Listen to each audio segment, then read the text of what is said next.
Ryan Reynolds here from Mint Mobile with a message for everyone paying big wireless way too much. Please, for the love of everything good in this world, stop. With Mint, you can get premium wireless for just $15 a month. Of course, if you enjoy overpaying, no judgments, but that's weird. Okay, one judgment. Anyway, give it a try at mintmobile.com/switch.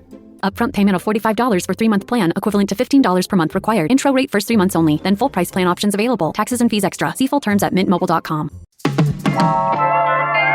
A lot of wild ideas get launched in Vegas. And honestly, we're home to the weirdest combination of architecture on the planet. But is there another Vegas, an even weirder Vegas, that was never built? Today on CityCast Las Vegas, I'm talking to author and UNLV history professor Dr. Michael Green and my co-host, Mr. Dayvid Figler, Esquire, about some of the strangest resorts, attractions, and Las Vegas follies that never got the green light. It's Tuesday, February 11th. I'm Sarah Lohman, and here's what Las Vegas is talking about.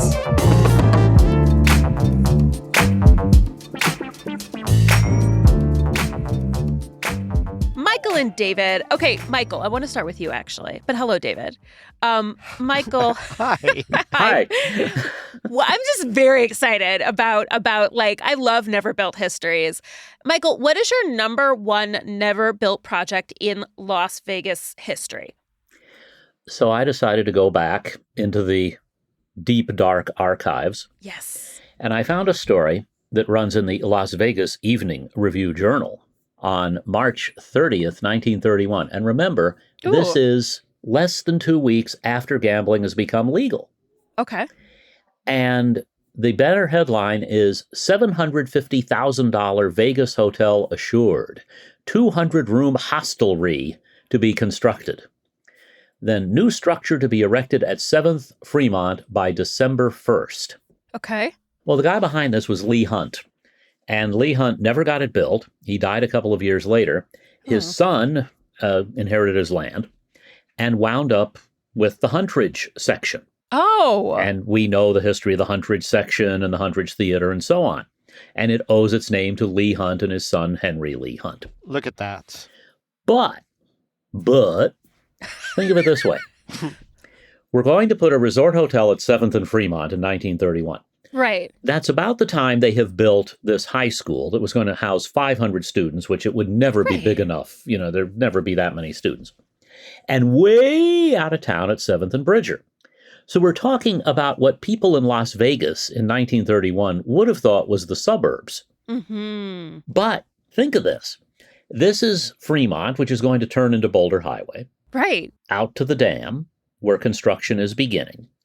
And 20 years or more later, they build the Showboat thinking we're going to have the Boulder Strip. Right. Well, here's a what if for you. Leigh Hunt starts this whole thing going. Fremont Street really becomes a resort corridor. It heads out toward Phoenix. What happens to Highway 91, which we now know as the Strip? Oh, my gosh. And a few years before that, the namesake of one of my alma maters, Dr. Roy W. Martin, had been head of the Chamber of Commerce and supposedly said something like, if we just can get a first-class hotel, we'll be a major league city. And everything, Doc Martin's been in the sun again. Maybe they were watching the PBS series. I don't know. That would be Martin Middle School? Is that your alma mater? That's me. But think of it. You know, there was a lot of talk of resort hotels closer to the train depot. Right. And we had the Hotel Nevada and the Overland, and they're saying, well, what if we go out farther? I love to speculate on how everything is different. How Las Vegas could have been in Las Vegas instead of in Paradise. Exactly. Oh, man. And I think of our guy, Oscar, who would go to the Strip on New Year's Eve, and he said, I'm around 250,000 people who have no idea I'm not really their mayor. Yeah. Good old Oscar Goodman. Do you know why Mr. Hunt's casino not get built? Was there any indication? Well, and they didn't even say casino at the time. Oh, that's right. And he was going to work with the Biltmore people out in L.A., and they fell out at one point. Someone else came in, and Hunt died in 1933. So there'd been a lot of talk back and forth. But if you think about it, this is the Great Depression. Sure. Are people really ready to invest in that kind of property at that time? And the answer is, I don't know. Yeah, yeah. What about you, Figler? What's your number one never built project in Las Vegas history? Well, a same page from Dr. Michael Green. It's going to go with the big resort that could have been. And for old-time Las Vegans, this is the most obvious answer possible. But for the newbies, which is the majority of people who live in Las Vegas. And me, yeah. I know, right? There was this guy named Jay Sarno. Jay Sarno still has his legacy on the Strip, one of the few remaining names that remains, if you will. The brilliance behind, with his partner Stanley Mallon, the brilliance behind Caesar's Palace, which is as much of an original from the 60s that still exists in its current form. And, you know my favorite, Circus Sarah Circus. Lohman, Circus Circus. Circus Circus was supposed to be a Roman circus. Which also still remains very much in tune with its original form, with minor exceptions. That said, Sarno was the man, the visionary, the real true guy who saw the potential of Vegas. He was a motor lodge guy. He came to Vegas. He said, I see what this can be. And in the 60s, he laid the ground. Sadly, he was a degenerate gambler, had a lot of other problems and issues. He got forced out of his own properties, essentially. Oh, man. Because isn't that expression, the only way to beat the house is to own it? But that didn't even work out for Jay. Yeah, but he also played at his own house. There's also an expression, don't sample your own wares if you're a drug dealer. So, Sarno got into all sorts of chaos and trouble. In 1983, he finally wound up stepping away from the operations that he had. He had a pretty good buyout for all intents and purposes, and he had a vision and went pretty far in developing what it would look like called the Grandissimo. And the Grandissimo would have been the first of the modern resorts that we are very much accustomed to and used to in Las Vegas. But Steve Wynn, with the Mirage in 1989, got there first. Imagine, though, if just a little off of I-15, Jay Sarno was able to build, which at the time would have been an unprecedented 6,000-room multi-tower casino resort where the theme was everything. That was basically it, right?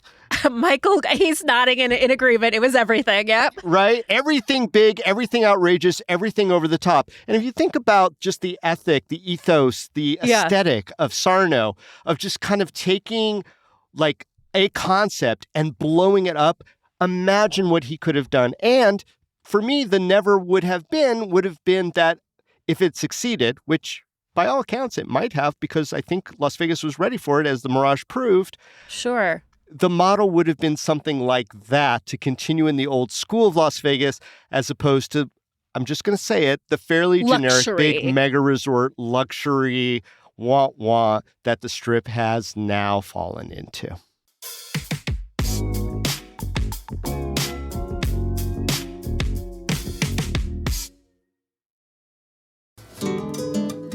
Hey friends, if you love CityCast, there's a way to do us a solid by helping us win Best Vegas Podcast in the Las Vegas Weekly's Best of Vegas Awards. Even if you only just want to vote for this category, it literally takes 10 seconds. So head on over to LasVegasWeekly.com/bestofvegas2025 and find Best Vegas Podcast under Arts and Entertainment. Las Vegas is putting out great weekly and monthly pods for sure, but if you found even one episode of our daily podcast to be indispensable, whether it was our in-depth reporting about the Tesla tunnels, life in a sex club, changing gambling odds, or the best new restaurants you've never heard of, we'd find your vote for us to be an excellent thank you. So head on over to LasVegasWeekly.com/bestofvegas2025 and vote for CityCast Las Vegas. You know, what I want to ask you now is, like, is there a project that you really wish had been built? And I am curious, like, because the original idea, like, speaking of Jay, for Circus Circus was to be a Roman circus. And that there was going to be, like, chariot races and gladiator battles and, you know, other public games. Well, you get a little of that at Tournament of Kings, which is a different era. Well, I want to know from you, you know, because Circus Circus is so beloved, and that's how the name change happened, allegedly, that he went from Roman circus, then he was like, no, it's going to be a circus circus. And that is the name origin. Would you have rathered a Roman circus, or are you happy with the circus you know and love? I'm not going to second guess Jay Sarno. I mean, the man knew what he was doing. Fair enough. I mean, except for all the things that he didn't do right. That he didn't do right. Yeah. Well, there's a story that he was with Steve Wynn, who learned at the feet of people like Sarno and Benny Binion. He wanted to know what they were thinking. And that he was showing him something he was building. And Sarno supposedly said, Stevie, it's great, but you ought to do something with water. Oh. And Wynn was making the speech, and supposedly he looks to the heavens and says, Jay, I got the message. And it was not long after that, Wynn is getting out of Atlantic City and says, we don't need another casino in Las Vegas, we need an attraction. And that's what he built. But Sarno understood the concept of the attraction. And was that the fountains at Bellagio, or like what ended up being the water? Well, you've got the volcano using Mirage. water, and you've got the Bellagio fountains, but then there's the other great unbuilt plan that Wynn had, and that was to be, I know what's coming. Las Vegas. Oh, I have heard about this. Tell me more.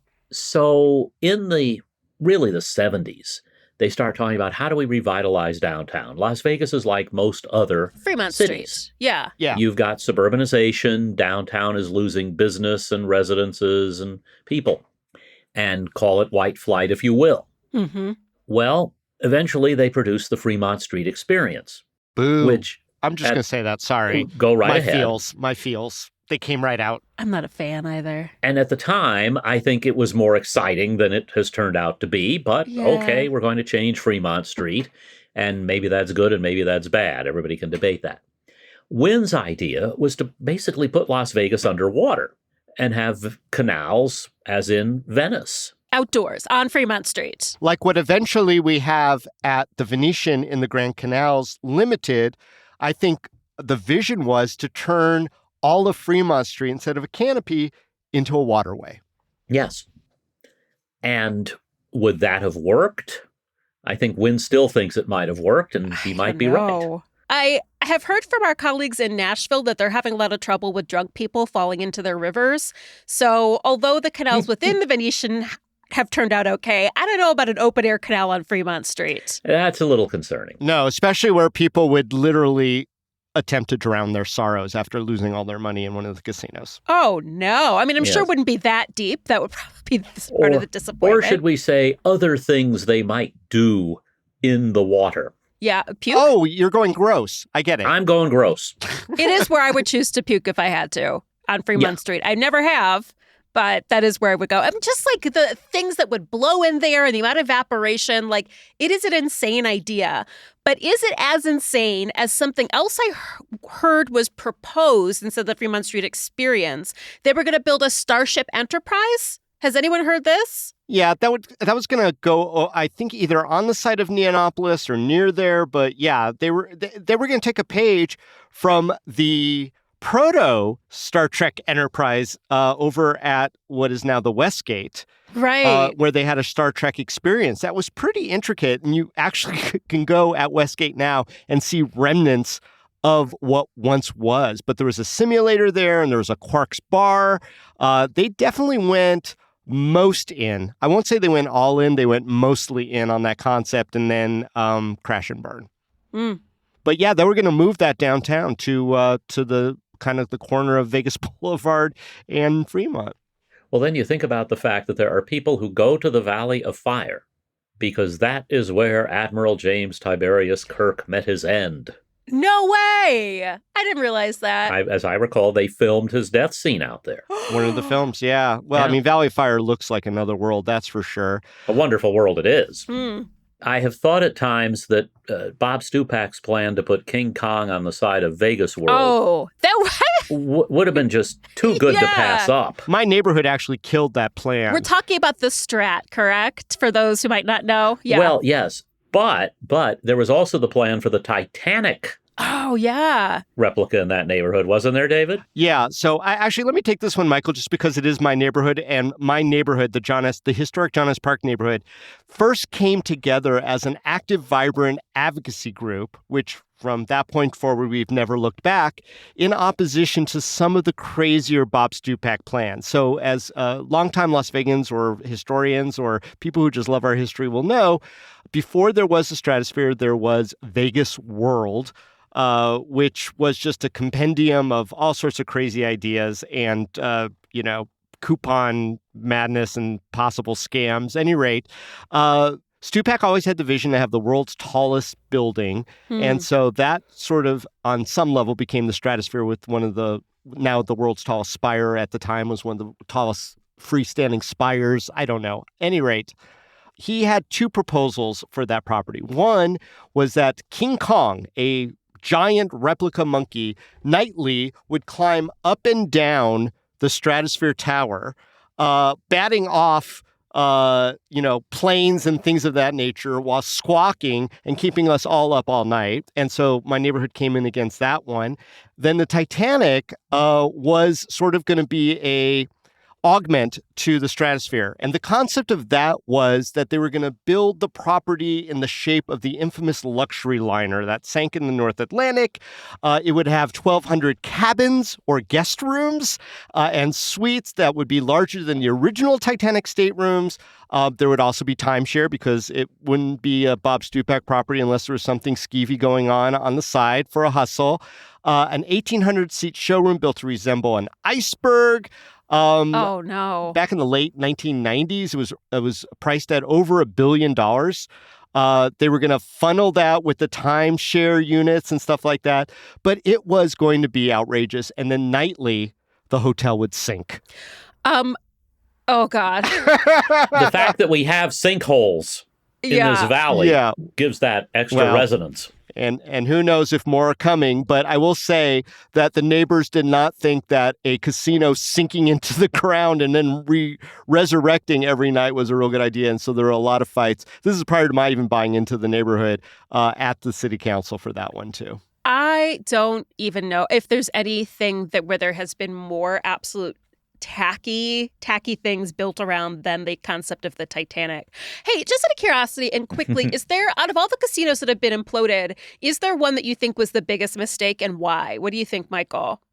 Which one do you miss?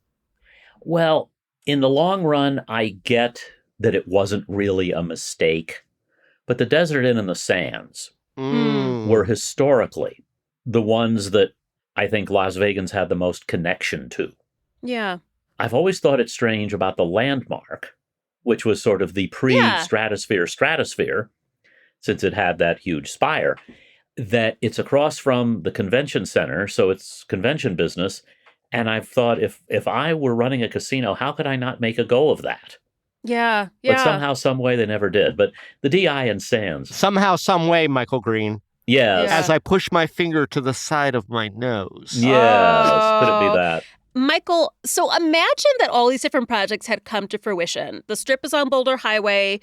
There's a canal and a USS Enterprise on Fremont Street. No casino was ever imploded, I guess. And every hotel looks different and crazy and big, like the Grandissimo, instead of almost exactly the same, like the Wynn and the Encore. Yeah. So, if all of the projects we've talked about come to fruition, would our city be fundamentally different or just a slightly different flavor of Vegas business as usual? I think it would be a different flavor. Yeah. I think we'd still be the resort, tourism-dependent town we are. But it would be interesting to think politically about, the resort quarters in the city as opposed to the county. Yeah, that could have an impact. Development might have been different. Mm-hmm. But if you think of the image of Las Vegas, and there are still people who think of Las Vegas as the same kitschy place that they think it was at one time, or the line I've always quoted was Alan King being asked about Las Vegas in the 70s, the old comedian. He said, "Ooh, polyester." Well, I'm keeping mine. That fabric never wrinkles. But in that case, I think the image of Las Vegas would not have changed in the way it has. Would we have the food tourism that we now? I don't know. Would we have gone in the direction of sports the way we have? There are so many possibilities. And that's what a friend of mine told me is what you call a barstool debate. But I feel like the three of us are thirsting for kitsch. I think that Las Vegas has been much more excited about the Sphere and this new era of spectacle and kitsch than they were about the opening of the Fontainebleau, right? So we're craving bombastic, big ideas that we don't seem to be getting. Well, that's the thing. For us nostalgists, the Sphere is actually the OmniMax realized. Now, the OmniMax was a building on the property of Caesar's Palace. It was an IMAX place. It had lights on the outside in different patterns.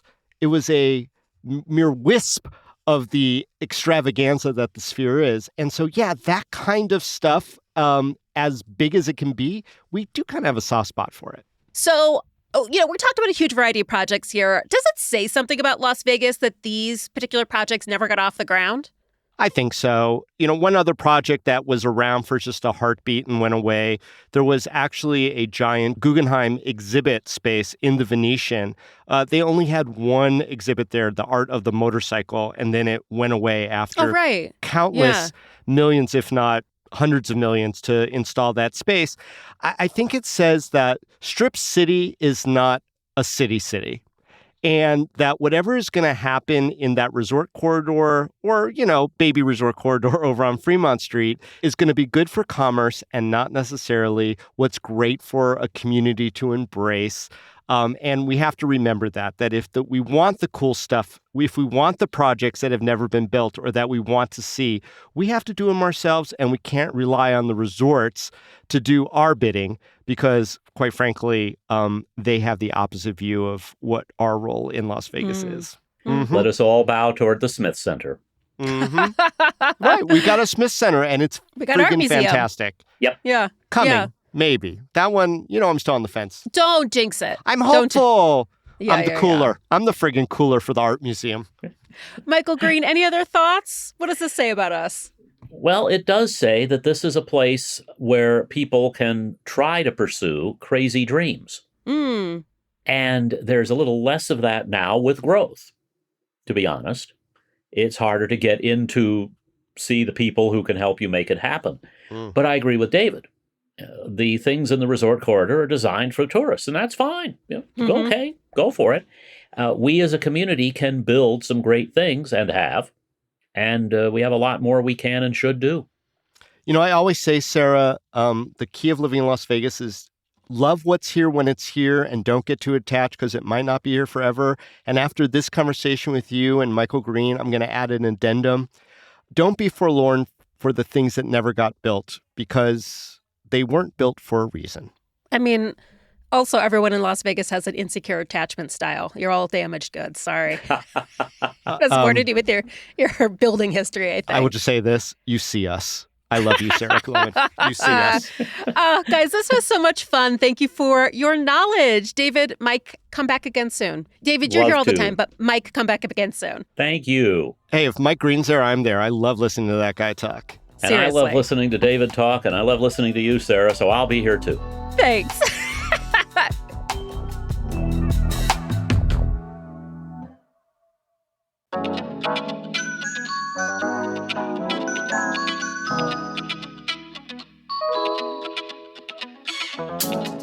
That's all for today here in CityCast Las Vegas. Hey, if you know any never-built Las Vegas projects that we didn't mention, you should send us an email. We'll put it in our newsletter.